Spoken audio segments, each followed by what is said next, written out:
আসসালামু আলাইকুম, আশা করি সবাই ভালো আছেন। তো আজকে আমার বাড়ির ভিতরে কাজ করতে করতে এদিকে পাখির ঘরে এসে আর রান্না বসাইতে দেরি হয়ে গেছে। এখনও রান্না বসাইনি, এখন আর কি বসানোর সব প্রস্তুতি নিতে আছে। তো কালকে কয়দিন ধরে আবার ওই যে কাঁচামরিচ ছিল না আমাদের, ঠিক আছে। তো বাইরের যে কাঁচামরিচগুলো আছে না, ওগুলো সব ওই যে খরগোশের বাচ্চা খায়, আর ওই যে শিল্পর ছিল কয়দিন আগে সব নষ্ট হয়ে গেছে। এই কারণে আর কি স্যারে কালকা মরিচ আনছে। তো মরিচ আনছে, মরিচ তো মনে করেন বেশি দিন থাকে না, নষ্ট হয়ে যায়। এই কারণে আর কি আমি মরিচ প্লাস্টিকের বাটির ভিতরে সংগ্রহ করে রাখি।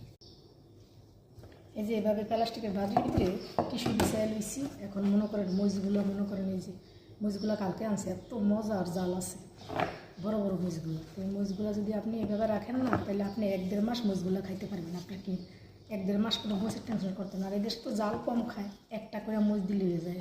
আর আমি তো খাইলে মনে করেন 2-3টা খাই, যেদিনকে খাই। আর সবসময় তো আর ভাত খাই না আমি, ঠিক আছে।